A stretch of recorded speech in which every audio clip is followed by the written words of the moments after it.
UltraTech देश का सबसे बड़ा सीमेंट ब्रांड। कैपेसिटी इतना कि अमेरिका के सारे सीमेंट कंपनीज भी एक साथ आ जाए ना तो भी अकेले अल्ट्राटेक के जितना सीमेंट नहीं बना पाएंगे।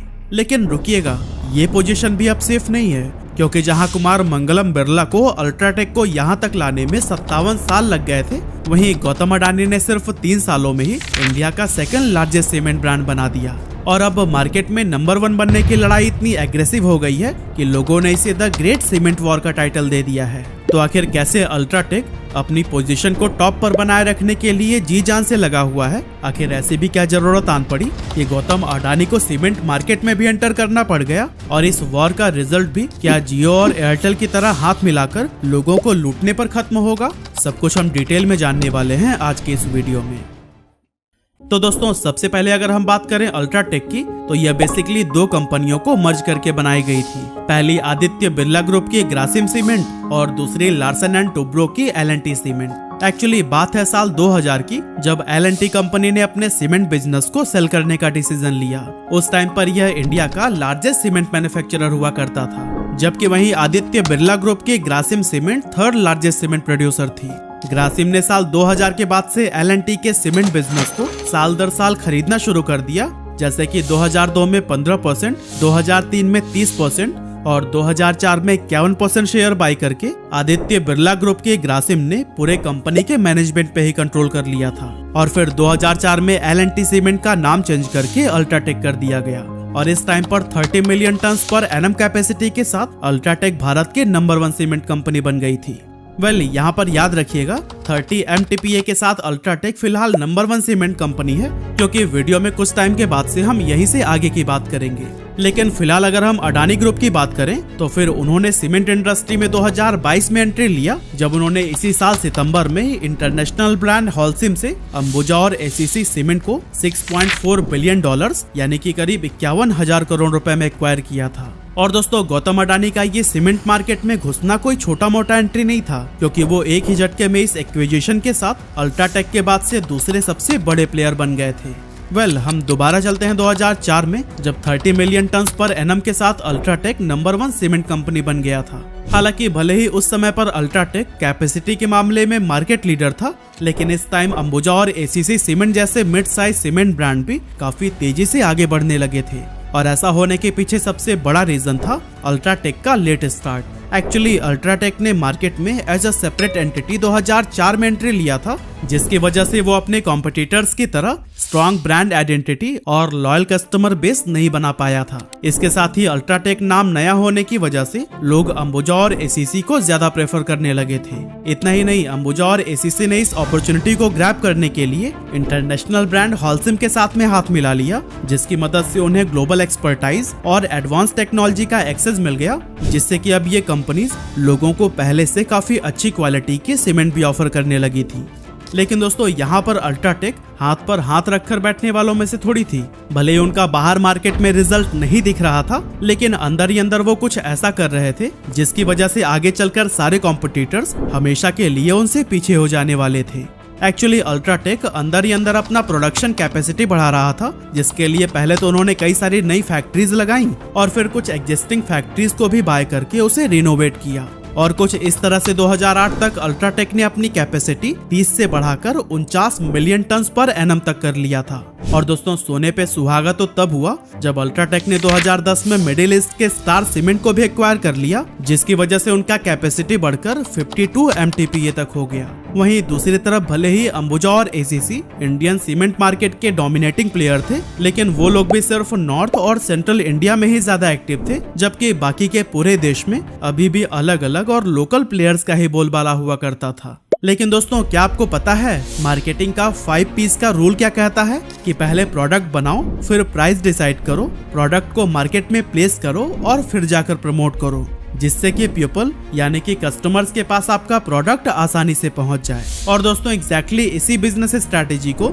अल्ट्राटेक ने बखूबी यूज किया था। एक्चुअली उन्होंने पहले प्रोडक्शन कैपेसिटी एक्सपेंड किया, मार्केट में अपना प्रोडक्ट प्लेस किया और फाइनली जाकर प्रमोशन पर ध्यान दिया। और दोस्तों, इन्हीं बेहतरीन स्ट्रैटेजी का ही असर था कि 2010 तक अल्ट्राटेक का capacity 52 million ton per annum हो चुका था।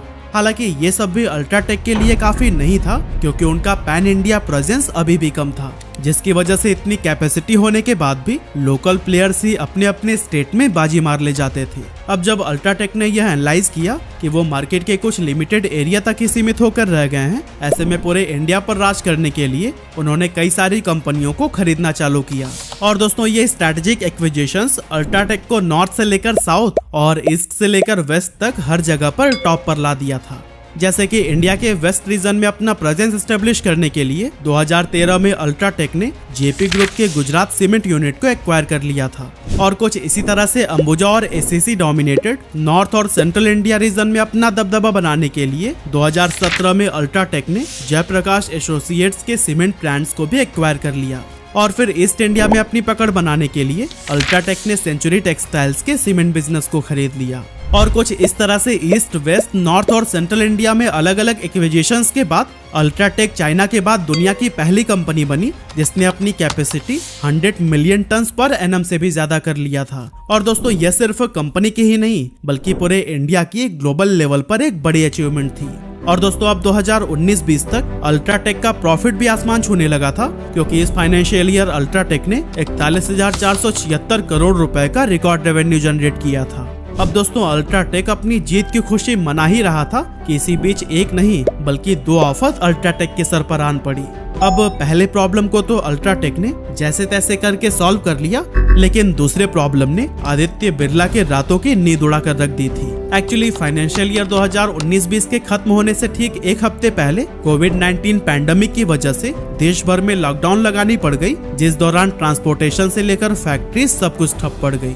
इस लॉकडाउन के टाइम पर अल्ट्राटेक को और भी कंपनीज की तरह काफी दिक्कतों का सामना करना पड़ा, जैसे कि शुरुआती कोविड पैंडेमिक के टाइम पर फैक्ट्रीज ढंग से ऑपरेट नहीं हो रही थी और इसकी वजह से 117 MTPA कैपेसिटी होने के बावजूद भी सिर्फ 76 MTPA ही यूटिलाइज हो पा रहा था। हालांकि इतना सब कुछ होने के बाद भी अल्ट्राटेक ने अपना स्ट्रॉन्ग फाइनेंशियल पोजीशन मेंटेन करके रखा और फिर जैसे इकोनॉमी खुली वैसे वैसे ही अल्ट्राटेक रिकवरी करने लगा। लेकिन दोस्तों कोविड के बाद इससे भी बड़ा चैलेंज उनके सामने आ खड़ा हुआ, जिसने न सिर्फ अल्ट्राटेक को बल्कि पूरे सीमेंट इंडस्ट्री को ही हिला कर रख दिया था। एक्चुअली इस टाइम पर खबर आने लगी कि गौतम अडानी भी अब सीमेंट मार्केट में एंटर करने वाले हैं, और वो भी कोई छोटी मोटी एंट्री नहीं बल्कि ऐसी ग्रैंड एंट्री जिसने उन्हें एक ही झटके में अल्ट्राटेक के बाद दूसरा सबसे बड़ा प्लेयर बना दिया था।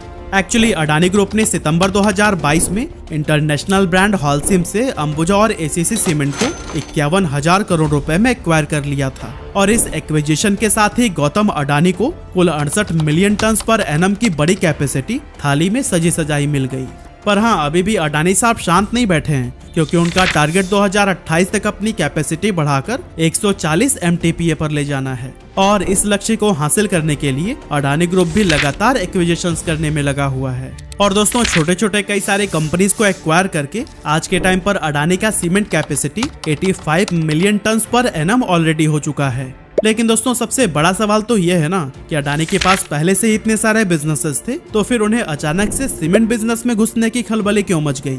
तो दोस्तों अभी इंडिया में बहुत तेजी से इंफ्रास्ट्रक्चर डेवलपमेंट हो रहा है, चौड़े चौड़े रोड बन रहे हैं, उन पर बड़े बड़े ब्रिज डेवलप किए जा रहे हैं, हॉस्पिटल्स, मॉल्स, पोर्ट, एयरपोर्ट और कॉलेज सब कुछ बहुत तेज रफ्तार से बढ़ रहे हैं। ऐसे में हर जगह पर सीमेंट का काम तो लगने ही वाला है, और इस अपॉर्चुनिटी को ही ग्रैब करने के लिए गौतम अडानी सीमेंट बिजनेस में भी कूद पड़े हैं। और हाँ, अभी तक जिन जिन बिजनेसेस में अडानी साहब पहले से ही मौजूद है ना, वो भी सीमेंट बिजनेस को फुल्ली सपोर्ट करते हैं। जैसे कि सीमेंट प्रोड्यूस करने के लिए बेसिकली लाइमस्टोन और फ्लाई ऐश की जरूरत होती है, जो कि अडानी के पास उनके माइनिंग बिजनेस की वजह से पहले से ही भारी मात्रा में उपलब्ध है।